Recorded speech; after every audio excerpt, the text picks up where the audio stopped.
Welcome, everyone, and happy Tu B'Shvat. For those who are not familiar with it, Tu B'Shvat is the New Year's of the trees, a Jewish environmental holiday that honors trees, fruits, and the natural world, and it invites us to show gratitude and respect and consider the proper stewardship of our shared environment and of our only planet.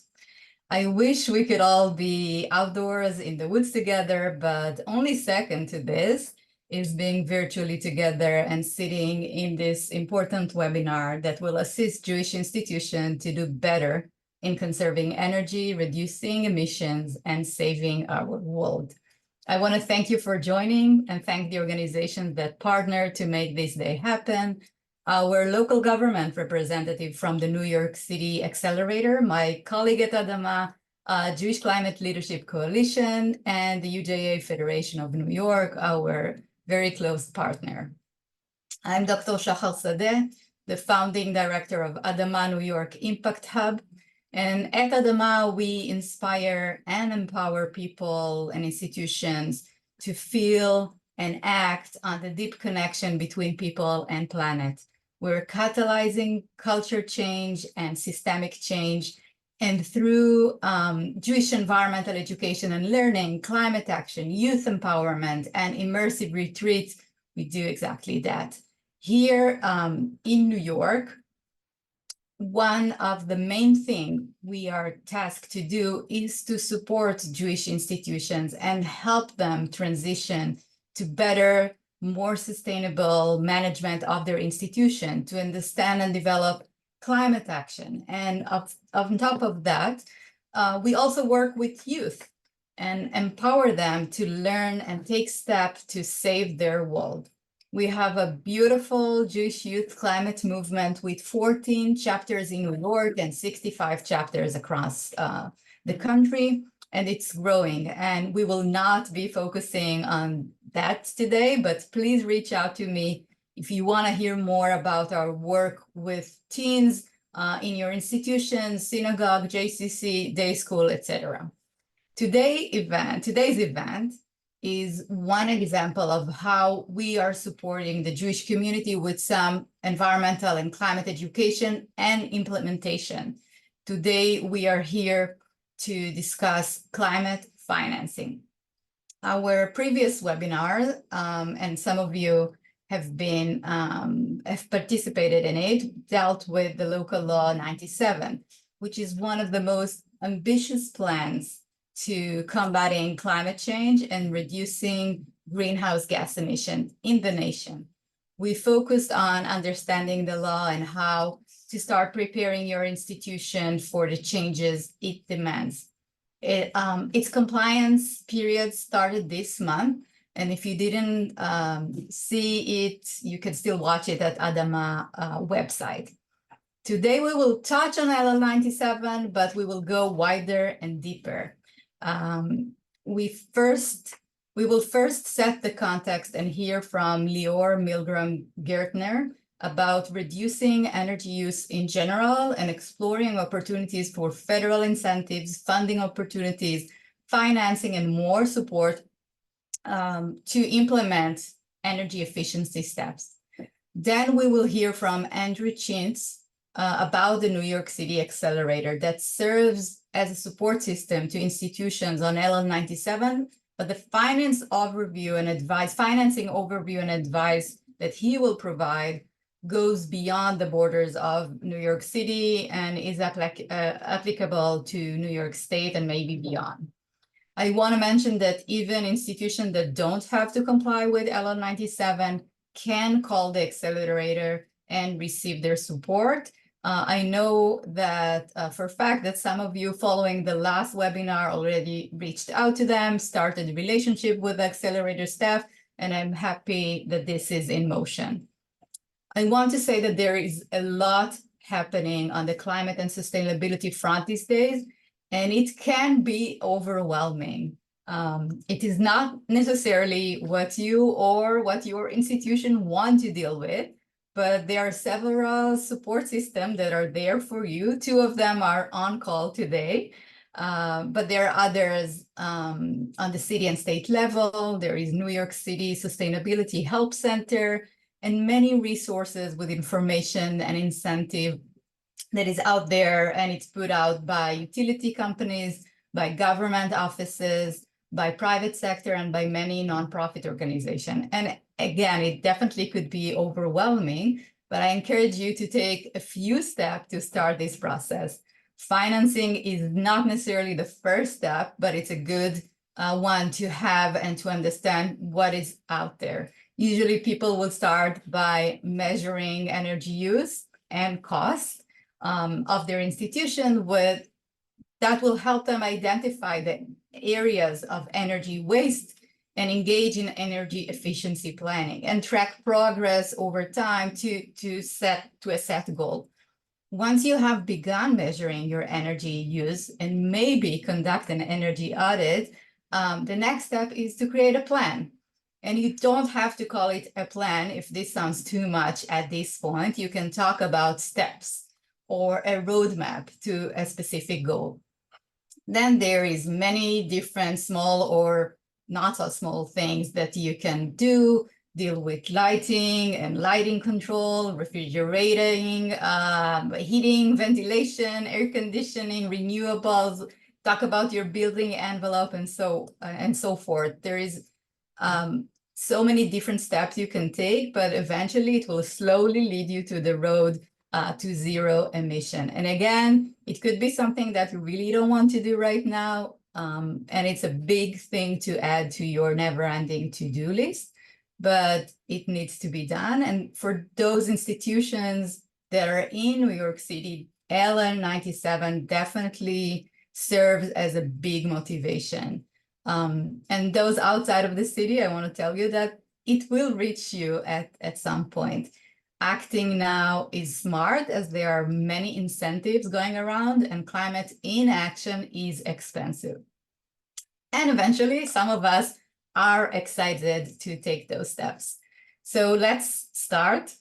Today's event is recorded, and we will send you the presentations and the recording so you can relax and be as focused as you want and take just the notes that you want to add on top of the presentations. If you have questions, please write them in the chat, and those will be answered at the end of the webinar.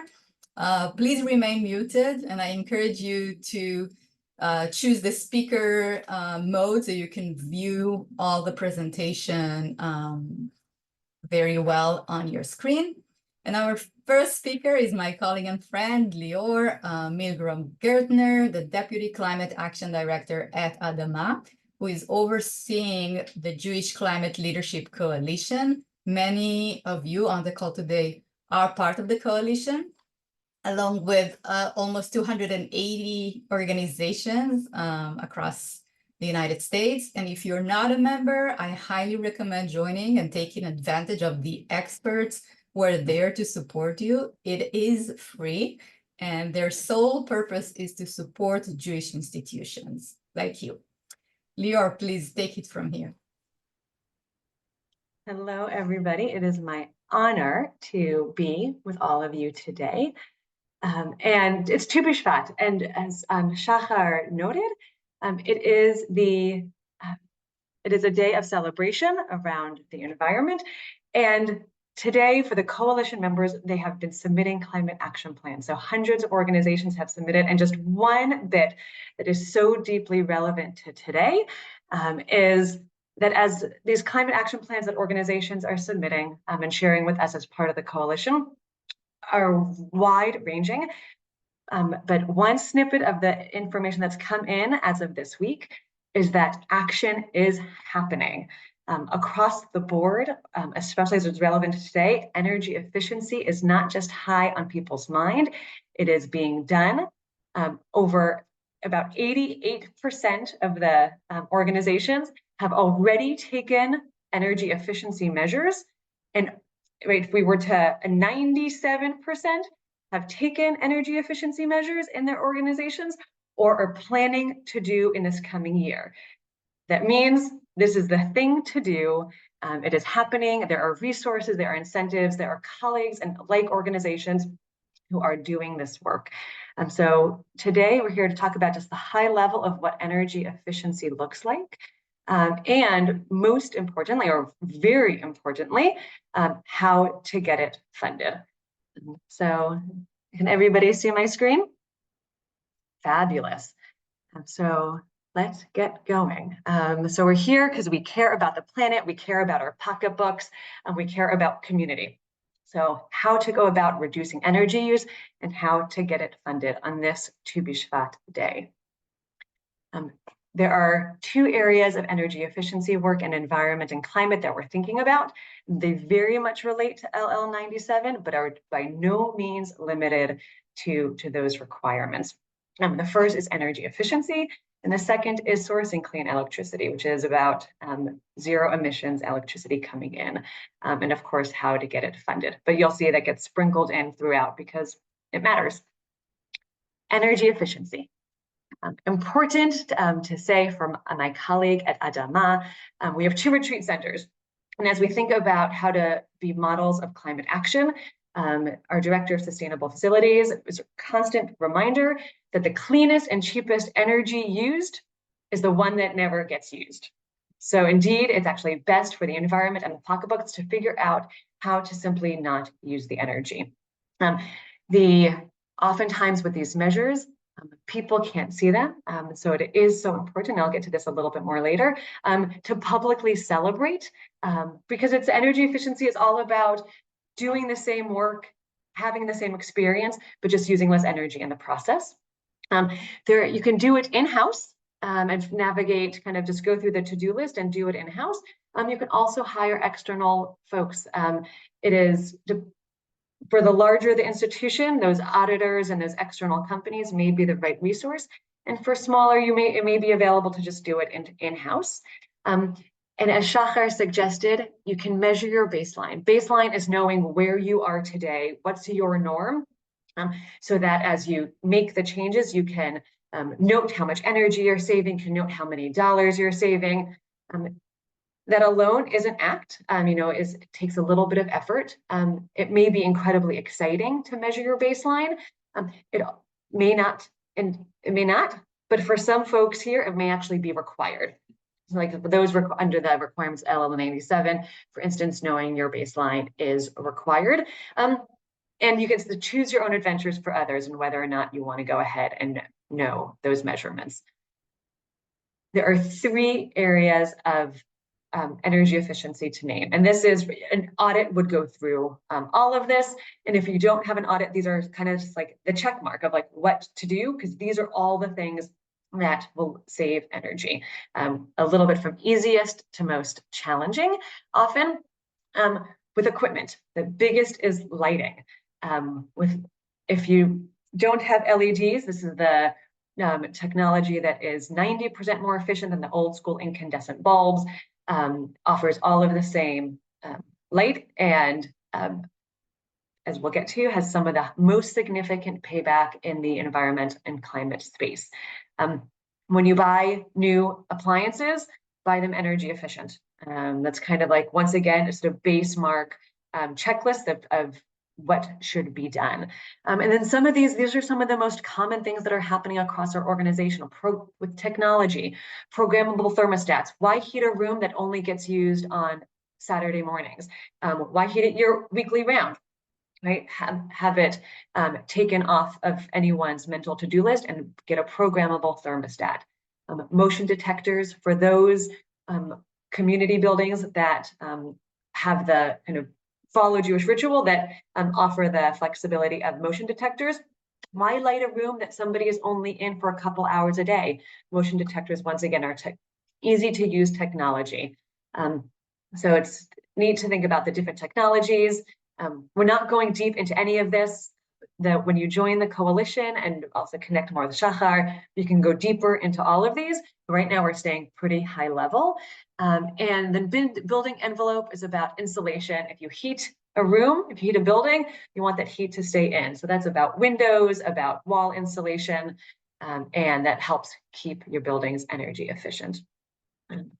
Real quickly, a case study from the Y of Washington Heights and Inwood. They are a coalition member. And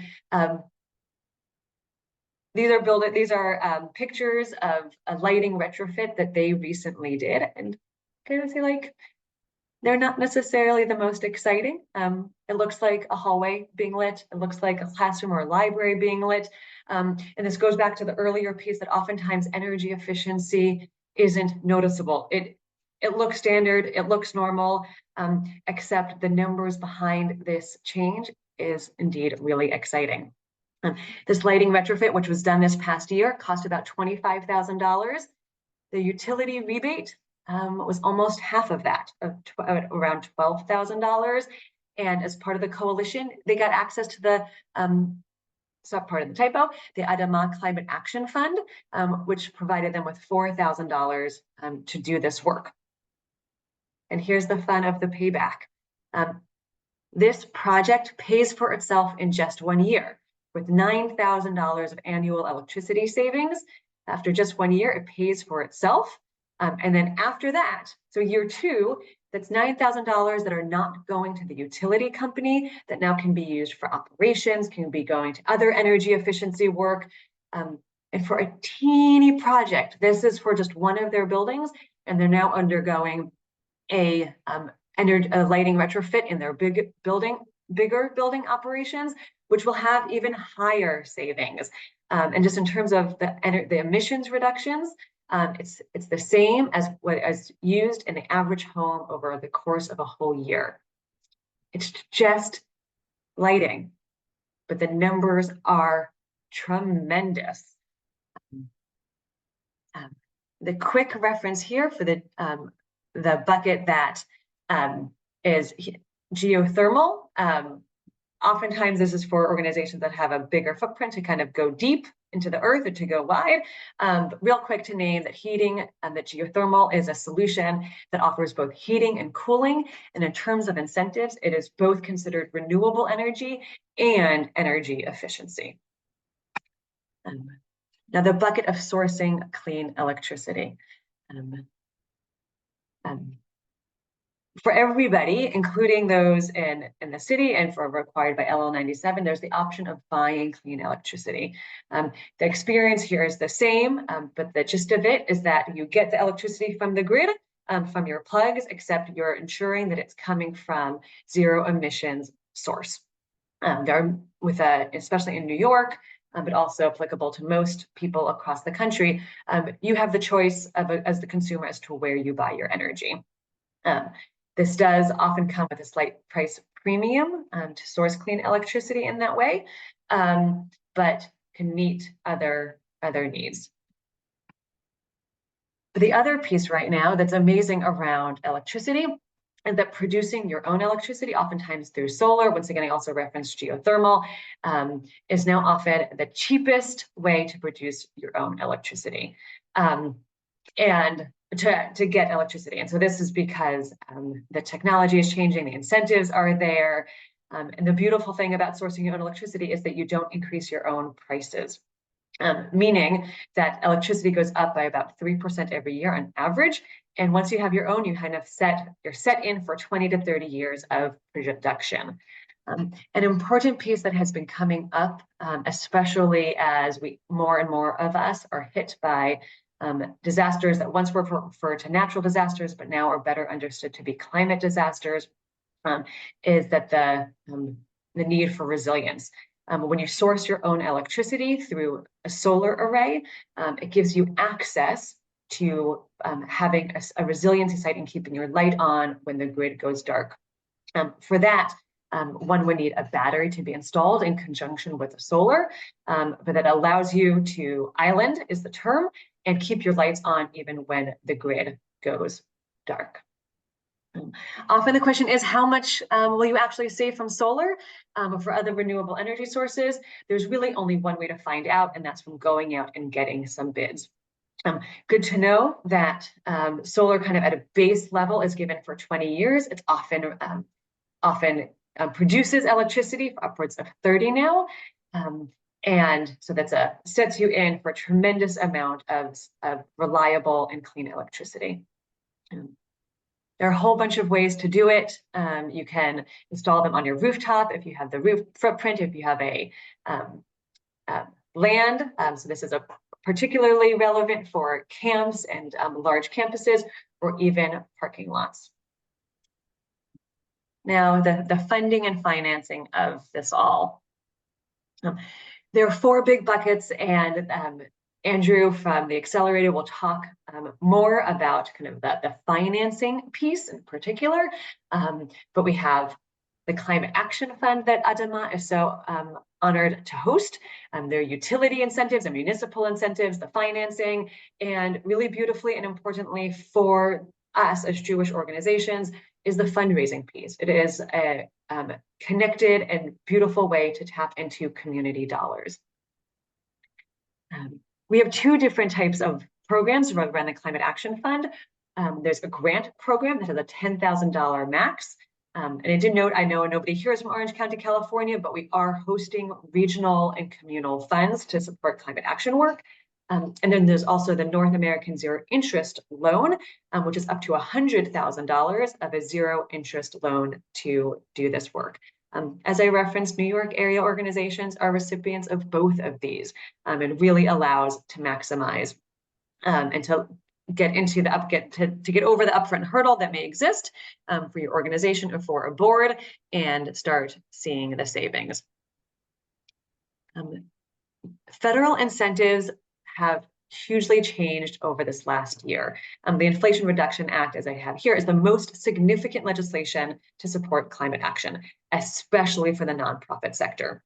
Now, thanks to this legislation, nonprofits can access the same benefits that have supported individuals in the for-profit sector in going solar. And that's with a 30% minimum direct pay for renewable energy projects. It's literally a check that'll come from the federal government of 30% to support any project. It does take about a 12-month period in order, like, from installation until getting the check. That's where things like zero interest loan can come in and really support the project. And the IRA even supports energy efficiency work that happens on site at nonprofits. And that's through a pass-through, and it has direct incentives for electric vehicles if you have a fleet, and an electric vehicle charging as well that you may want to install. There's also robust state and local incentives. A good contractor will help you navigate this. Internet searching is one tool, but also there are 2, and this is all going out, so don't worry about what the links are. There are 2 databases that are quite effective at navigating the incentives that are available to you through your utility. This one, the coalition will take 0 credit for, because it happened a couple of years ago.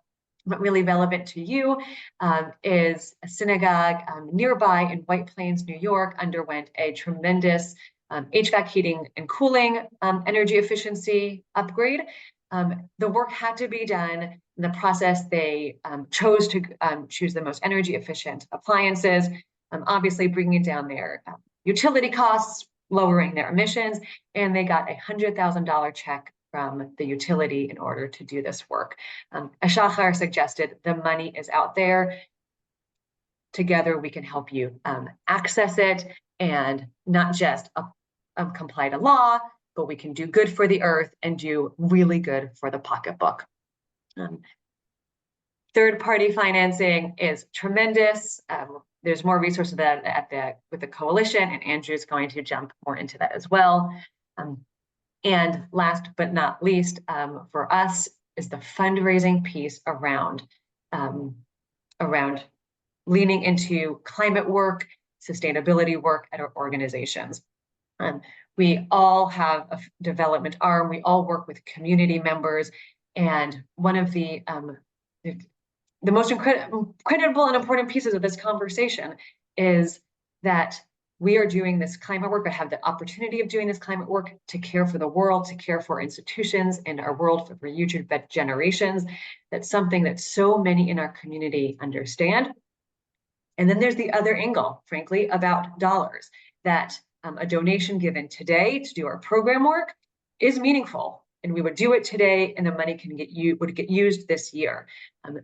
Donations that go to energy efficiency work, even for things like solar, that have a return on investment and an annual payback, is like giving a renewing gift, because every single year, as you lower the operations costs, as you lower your utility bills, that is extra money that gets to go to the deep work of programming. So it's just a way of framing and angling how we talk about it. And at that, this is like all the work of like how it's realized.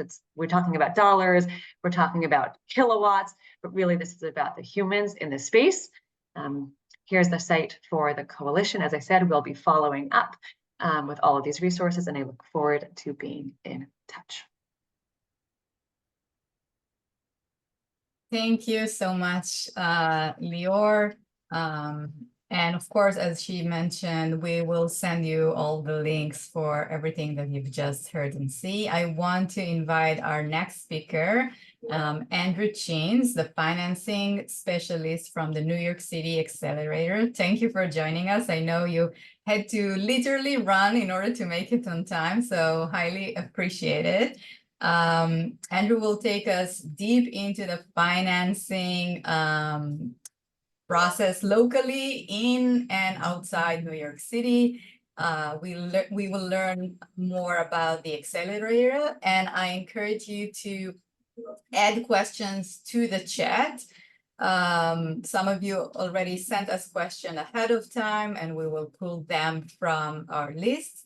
And again, I want to mention that this is a taste of what is out there for you, and you need to go deeper. You need to reach out to Andrew and Lior and myself later on to get quotes and get some hands-on support if you want it. So Andrew, please take it from here.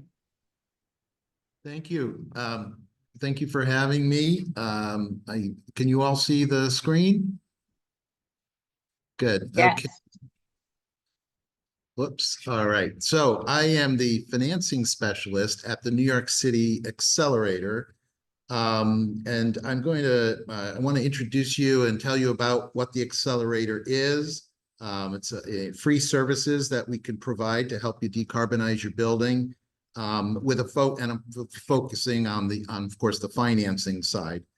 And let me just move here to the agenda. So as I said, overview of the accelerator with financing assistance. And then I want to talk to you about financing generally, how we approach financing for energy efficiency or clean energy projects for your buildings. And I'll kind of describe some of the different types of financing and go through a couple of examples as well. I know that this is New York City Accelerator is for New York City building owners, and I know that there are some of you on outside of the city, but a lot of what I'm going to speak to about financing is still available to owners outside New York City. Just as a kind of context as to why we're all here, New York City, we have buildings are the main cause. Almost 70% of our emissions come from buildings in New York City. The state, it's about 30% or more, a little more. But as a city and a dense city, it's about the buildings. And 90% of these buildings are going to be here in 2050, which is where our climate action goals are centered on as a goal line. So the city has developed building decarbonization policies. New York City is actually a leader in the world. They've been doing this since 2009, I think, was the first benchmarking law. And so as part of that, the city offers free technical services to help building owners make this transition. And the other part of all of this transition is that there's a lot of opportunity. There's economic development that will come from it in terms of jobs and new industries. And there's also a focus as we move away from using fossil fuels on those that are in the environmental justice areas, those that are paying more for energy because they're lower income. So what is the accelerator?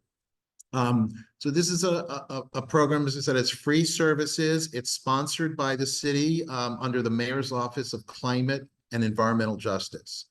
And we're here to help buildings decarbonize and transition the way buildings are built and operate. So we have account managers that are split into different building tracks. We have people that just focus on houses of worship. We work with lots of religious organizations and other nonprofits. But the account manager would get assigned to you, and they're going to help you figure out what you can do for your building to decarbonize, to hopefully avoid any local law 97 penalties, if there are any. And you know, we have several different services. We have a map of over 70 different incentive programs. So those that the things that you're thinking of doing, we can help direct you to those incentive programs. We have a service provider network where we had vetted service providers there's about 200 of them. So if you're looking for somebody to do work like an energy audit or a contractor or an engineer, we have those available. We also help you with financing. We have specialists, in addition to the account managers, as they're talking to you as a building owner. You want to finance the building, they bring me in as the financing specialist, and I help you on the financing side. We also have a solar specialist. Solar One is part of our team. So if you want to put solar on the roof, they'll do a feasibility study for you, and they'll help you bid out the work. And again, all of this is free. So jumping ahead a little bit, who is eligible? Any building 5,000 square feet or more, that's privately owned. Anything under that, it's more like 1 to 4 family homes or smaller commercial buildings. There's another organization we can refer you to. But we work with any of those private buildings at that size. How does it work? You just contact us and we will get you assigned to an account manager, and they'll go through the process with you. And again, no, it's all free. Just a little more, we have about 65 staff members, most of them being account managers. And then these are just some of the areas that we focus on. As I said, we have people that just focus on houses of worship. You know, just we can help you with this process. Just another visual here about you know, how it works. You contact us, we assess the building with you, determine what kind of energy conservation measures you can do, and then implement and finance those measures. And we stay connected with you. We're here as a kind of a trusted advisor, not conflicted. We don't care what equipment you use, what financing you use. We're agnostic to any of that. Our goal is to get it done, get the buildings decarbonized. So focusing in more on the financing, as I said, the account manager you're working with, if you want to finance, they'll bring me in. I will understand the type of building you have, what kind of financial structure it is, what kind of projects you want to do, the scope of those projects, what the cost is. And then, you know, from all of that, I can identify what are the right financing options for you. And then I'll go ahead and connect you to those lenders and generally help you navigate through that process. And I'm there as much or as little as you'd like, you know, to help you assess all of your options. So getting into just more about finance itself and, you know, why would we finance energy upgrades? You know, this is probably a little bit obvious in some ways. Some of this, of course, you're going to raise the money up front, so you don't have to come up with it yourself. We have long-term financing options now, like PACE financing. And so in addition to addressing immediate local law 97, you know, requirements and avoiding those penalties, with this long-term financing, you can take a step back and look at a bigger picture and a long-term picture, and maybe do more work than you might otherwise have done, because we can finance it on a long-term basis and make it affordable. So just some of the other reasons why you would finance. You don't want to use your reserves if you have them. Those are really more for, emergencies. And just, obviously, not obvious, but doing energy efficiency and clean energy, and this is sort of the main takeaway, is it's one of the few things that we pay for and we finance, but we can get money back. There's savings from the work that you do. And sometimes those savings, if the building's in not so good shape, they can actually offset the financing amount. You can actually create more cash flow for the building. And it all depends on the work, and it doesn't always happen, but it does happen. So that's the key takeaway here, that you're going to get money back often. So the way we approach financing is we look at the building's life cycle. So, buildings are built, they usually have a mortgage financing, they get construction and mortgage financing. And one of the first places to look as you're looking to do work to decarbonize the building is, if your mortgage is coming due in the next year or two, you're kind of at the end of that life cycle of the building, where you're going to get a new mortgage. You're going to probably finance some maintenance or deferred maintenance, or rehab some of the building, because you're kind of entering a new cycle. Well, that's a good place to finance this work for making your building all electric or doing any of these efficiency measures. So that's the end of the cycle, and that you should look to your mortgage. There are some lenders also that will give you a supplemental mortgage. So even though your existing mortgage isn't at the end of its cycle, you can get an additional one. And so that's something to look at as well. But most buildings are not at the end of that cycle. And today, especially, nobody wants to prepay their mortgage because the rates have come up so much, and you want to hang on to those lower cost mortgages that are in place. So many of the financing options that we have are what we call mid-cycle stage financing. And so just to go through a little bit about the different types of these. So as I mentioned, end of the cycle, it's a mortgage loan. There's also a green mortgage. So the mortgage lenders, some of them will offer you a green mortgage, which will give you additional money than you might otherwise be able to borrow, because you're going to do efficiency measures. You're going to do things that are going to create savings, and the lender will kind of project and underwrite those savings, or at least part of them, and give you more money. And some of the green mortgage lenders will also lower the rate a little bit too. So again, that's all end of cycle. Getting into the mid-cycle financing products, we have something in New York City called PACE financing, Property Assessed Clean Energy. And I'll explain more about what that is, but that's a mid-cycle financing product. Your mortgage or other financing is existing, and this is something you can do and add into it. It's technically called New York City Accelerator PACE in New York. PACE is in about 35 states around the country, but that's our program here in the city. The other lenders, we have specialty finance companies. So these could be local green banks or nonprofit mission-driven lenders that are really trying to transform the market, the lending market, to lend for this type of work.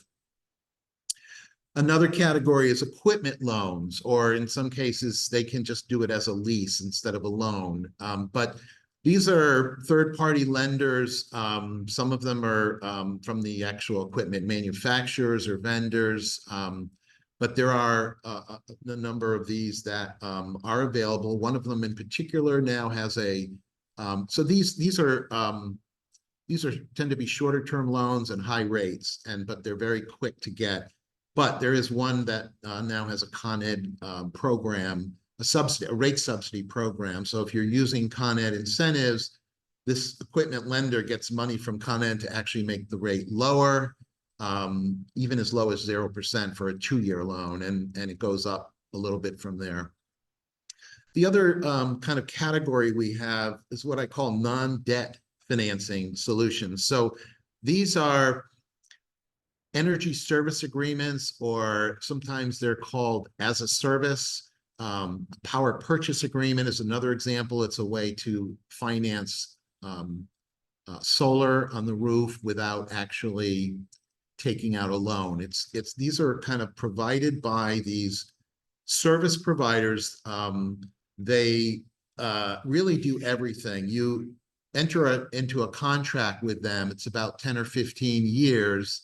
And it's really like a lease. They come in and they figure out with you, what can you do to the building to make it more efficient, to lower the costs.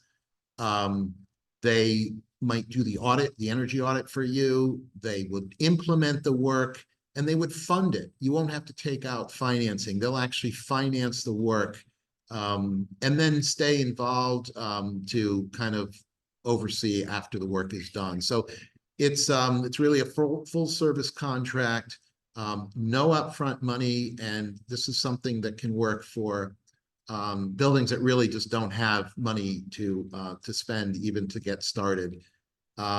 These are contracts that have been around for a long time, but they've usually worked with school districts and very large institutions, but now they are available for buildings, commercial buildings, multifamily buildings. So I want to talk to you about PACE, New York City Accelerator, PACE financing. So Local Law 97 was passed. Local Law 96 authorized us to have a PACE program, and they were kind of passed together, as a way, PACE is a way to help pay for the work that you might be required to do to be in compliance with Local Law 97. And the way this works, this is really borrows from a very old established financing tool, municipal financing tool, where a public improvement is financed and everyone that benefits from it, usually it's a district that's formed, pays for or helps pay off the financing for that public improvement. So it might be a sewer district, a group of property owners is going to have a new sewer system. So everybody in that district gets assessed on their tax bill, a special assessment line item for the sewer. And so that's what PACE is about. The reason we can do this is we're actually have a public improvement, which is to reduce greenhouse gas emissions, and that's for everyone. In this case, it's it's not a district, it's all voluntary, and it's a way to pay for the improvements on your private building. So these improvements have to be energy efficiency or clean energy. They have to be, they're identified through an energy audit, which is required. And once the financing is done, it's paid back as a line item on your tax bill, just like these other public improvements. PACE provides 100% financing, fixed rate. It can include the cost of the energy audit and can include all the things in the energy audit that are efficiency, energy efficiency, or clean energy. There is even some flexibility, some ancillary measures can be financed. So for instance, if you want to put solar on the roof, you could finance certainly the solar with PACE. But if you need a new roof, often you need to, solar, you need to have a relatively new roof to do it. And if you did need to replace the roof, you could finance that with PACE too. So that'd be an example of sort of an indirect cost, but still financeable. So it's really 100% financing. Eligible sites, so it's really any private commercial, multifamily building. Nonprofits and houses of worship can use PACE, even though they often don't pay property taxes. They can still get they probably already exist a statement of account with the Department of Finance, which is essentially a tax bill. So if you're a nonprofit, it's probably a zero on that bill. But if you were to do PACE financing, you would now get a charge on that account. So it is open to nonprofits.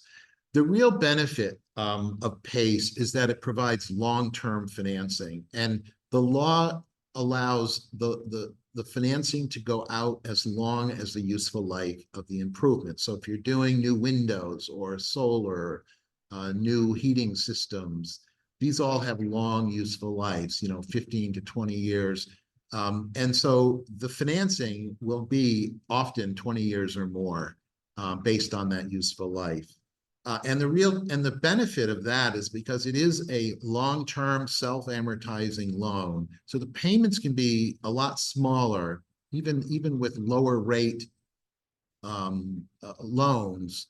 When you don't have the long-term amortization, they're not as affordable. And so we can have these loans that go out 20 to 30 years. That also helps allow, as I was mentioning before, if you have savings, you're more apt to cover the debt service payment each year, and maybe more than offset it, because the amount of debt service is reduced with the long-term financing.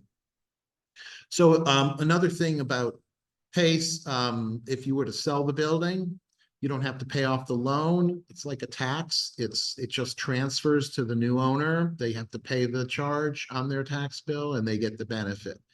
Also, in New York City, we have a retroactive provision so that if you've done any work in the past 3 years, you could actually finance it or refund what you've already spent with the PACE loan. I should mention too that PACE is a public-private partnership. So all the lenders, there's a PACE administrator contracted with the city. They approve the lenders, they approve the loans. There's 14 approved PACE lenders right now, but they're all private and they have all of their own type, terms, other than the length of the term, length of the loan. That's part of the law. So let me just stay here for a second. PACE is a great tool. It's very clever and it works really well when it works. But we do have buildings in the city that don't qualify. So as I said, the private lenders have their own criteria. Some of them will not do a loan that's below $1 million.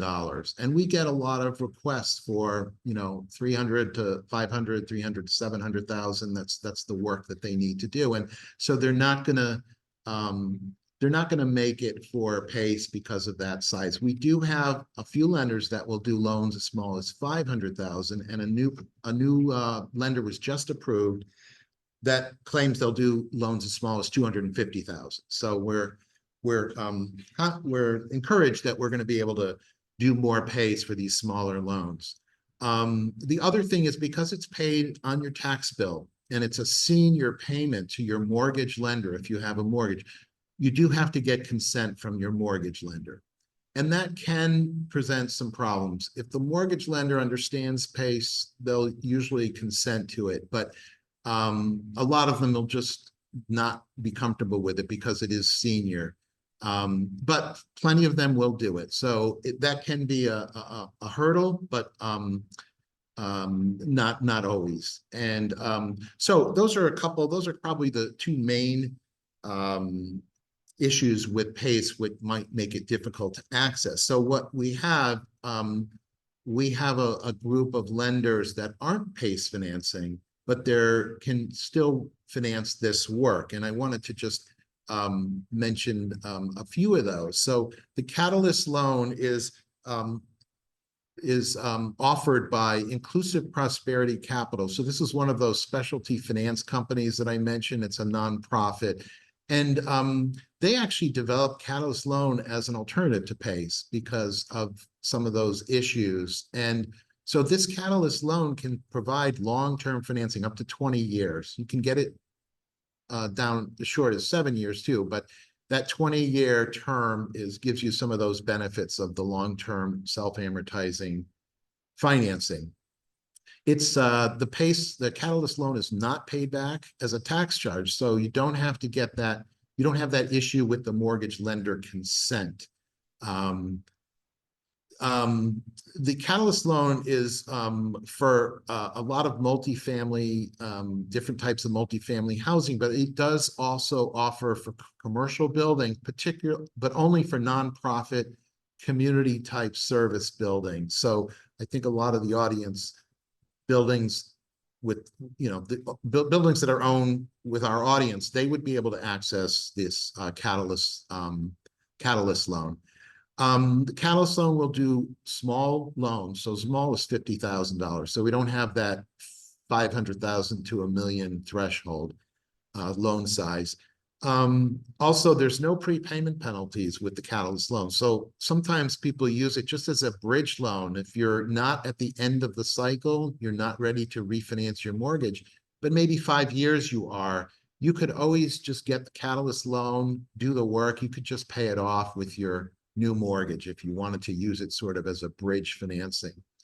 And the other thing about Catalyst is, while they do require an audit like PACE, an energy audit to determine the energy improvements, they also will allow you to finance some health and safety measures. Up to 25% of the loan can be for health and safety, not related to energy efficiency. So sometimes we talk to buildings that also have local law 11 requirements to fix the facade, but it's not an energy improvement. So we can include that in the Catalyst loan. Another example here I wanted to give you is the New York City Energy Efficiency Corporation, or NYSEG. They also, they're kind of like a local green bank, also one of these nonprofit specialty lenders. They've been lending, and I will mention too, while they did start in the city as New York City Economic Development Corp launched NYSEG, it is now a private nonprofit, even though it still has the name New York City, and they operate outside New York City, upstate. They also operate in, I think, 8 states, Northeast states, and Washington, D.C. So for those of you that are not in the city. And so they've been lending for over 10 years in this energy efficiency space. They have a lot of different products listed here, equipment loans. They can do pre-development loans when you don't have enough money to get started with your project. And so there's a lot of options there. The size that they can do is about 200,000 up to about 6 million, and they've even done larger loans than that when they can bring in a partner. Their loan terms don't go quite out to 20 years, but usually 10 to 12 years and longer if it's a solar project. Their rates are different for the different products, but they do a lot of affordable housing. And those rates for affordable housing are lower. And I should have mentioned Catalyst, the same thing. They have a lower rate loan rates for affordable housing. And, you know, so NYSEG has been really good at really making these this financing work. They have an in-house engineer that can really help, you know, formulate the scope to get you and to make the loan work. They can structure the loan in ways that can work. And this is not something that you usually would get with a bank. Banks won't lend on this type of work without getting certain security, like a mortgage. So I think I just wanted to give you a couple examples, and then this is just a snapshot of the accelerator. We have a financing toolkit. This is sort of just like a roadmap, depending on the type of building you are, what kind of options are open to you. This financing kit has it has a one pager on PACE. It describes some of the other products, and it's high level, but really the thing to do is to come to the accelerator. Every situation is different, and we can provide you with the customized services for your particular needs. So I really encourage you to reach out. This is my contact, but this is also just the general accelerator contact, and you'll get assigned to an account manager, or if you want to just talk about financing, they'll lead you to me. And that's where I'll end. Thank you. Thank you so much, Andrew. This was wonderful and insightful. We do have a couple questions. If Lior, you can also jump in with answering it. And yeah, let's see. the first question we had here was, is community solar a type of energy service agreement? I'm sorry, is solar an energy service agreement? Is that? Is community solar a type of energy service agreement? No, actually, so I think I get, community solar is not, you know, if you wanted to do solar as, on your rooftop, as one of those as a service products, you would do a power purchase agreement where the installer owns all the equipment and you kind of pay it back in a lease form. That would be the energy service contract way to do solar. Community solar is something different. Community solar is for buildings that can't access, their roof won't, it's not feasible. It's not worth doing solar on the roof. It's shaded or it's too small.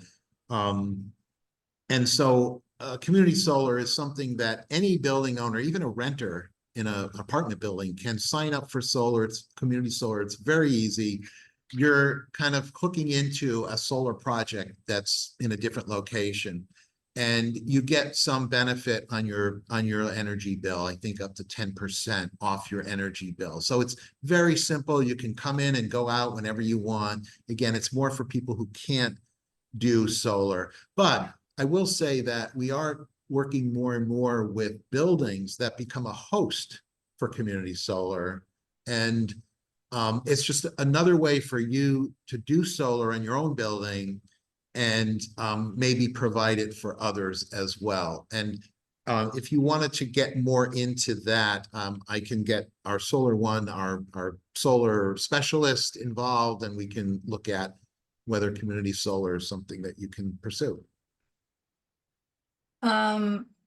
Next, another question was, obstacles to heat pump conversion include undefined benefits amount from state, federal, and utilities, and no guarantees of rebates amounts and financing till rebates. Could you speak to that? Either you or Lior, about the obstacles to heat pump conversion. Or financing this, for that matter. Yeah, I'm not sure I understand the question. So it's I heard the obstacles to heat pump financing. Is it that, are the incentives an obstacle to get financing? I guess it's a more specific question, but if you can talk about financing heat pumps in general, and we have another question that dealt with if there are incentives for replacing windows and for putting in LED lighting. Yeah, LED lighting. Yeah, so some of those measures like LED lighting, so you can finance all of that. All of those things would qualify for the financing that we talk about. LED lighting is not that expensive, and you might not want to finance just the lighting, but if you mixed it with heat pumps or windows, then it would make sense to finance. When we talk about financing, we're talking about after incentives. So if you have $1 million of work that you want to do and you're going to get incentives, maybe for the new windows, the heat pumps certainly have incentives out there with the utilities and NYSERDA. You might be able to reduce that $1 million down to say 700,000 with all those incentives. So what we focus on with financing is that net amount after the incentives. We would finance the 700,000. So the heat pumps can be financed that way. As I say, there's a lot of incentives for heat pumps, but we would finance the remaining amount. The other thing I should mention is those incentives often come in after the work is done. So some people don't have the money to fund all of the work up front. So we could finance the gross amount, the whole $1 million. And then when the incentive comes in a year or two later, or if you're, the tax credits from the IRA, those will also come in later when you file your tax return. You can then take that money and pay down your loan, so we could finance the whole thing. So you sort of have a bridge to the incentives if you don't have the money to, you know, to pay for everything up front until the incentive comes in. Hopefully that answers the question. And a little addition to that, that within this particular community, be it Adama and the Climate Action Fund or other community associations, there are also zero interest loans and other financial opportunities to address that upfront cost. Yeah, and I wanted to mention one thing too, because I know you were, you know, to your point about, well, this will be New York City and beyond. I recently learned about a new grant program for nonprofits that I think the audience might be interested in. I think it's up to $200,000 in a grant from, and Sustainable Westchester is managing this program. I don't think it'll be really available sometime this first quarter. They're still ironing out the requirements, but I think if you're doing work to your building, and I think they're probably going to want to be ambitious about the kind of measures that you do, then you know you could apply for this this grant. I think it's called Renew America's Nonprofits. But anyway, yeah, Sustainable Westchester is the contact. Thank you. I just added it to the chat, and one of the participants did that already. Another question that just came in for the properties that are leased spaces. Would it still be possible to get access to the same financing? If so, would it be the owner or the lessee? If you're leasing like space in a building, like an office building, the financing typically would have to come from the owner. But if we're talking about a ground lease, so the whole building is leased, they just don't own the land, then it would be the lessee that would take out the financing. But I think you're probably referring more to the former. And in that case, there are ways to finance work if you're building out commercial space, say, there are ways to finance that, but most of the programs that I've been talking about are mostly for the building owners. Okay, I think we need to wrap up. I want to thank you again for a wonderful and very informative session, and to encourage all of you on the call today to take advantage and reach out to the three of us and others. We're here to educate and mobilize, but and not just to shout from the sidelines, do it. We're really here to provide support. And in the spirit of Tu Bishvat, I want to highlight the fact that climate action and going through this adaptation process, whether you like it or not, is eventually doing the right thing, creating a positive impact on our environment, reduce our carbon footprint, and create a more resilient city and world. And I encourage you to involve your community in the challenge, engage them with it, and see it as a moral imperative. It will make your future challenges easier. And Asset Adama, with our partners at UJA and everyone who joined us today, are here to support you. Our next webinar in March will deal with the food we serve and how our institutions' food options and choices could be more sustainable, climate friendly, and lower our costs. So stay tuned for more details in the email, and thank you, everyone.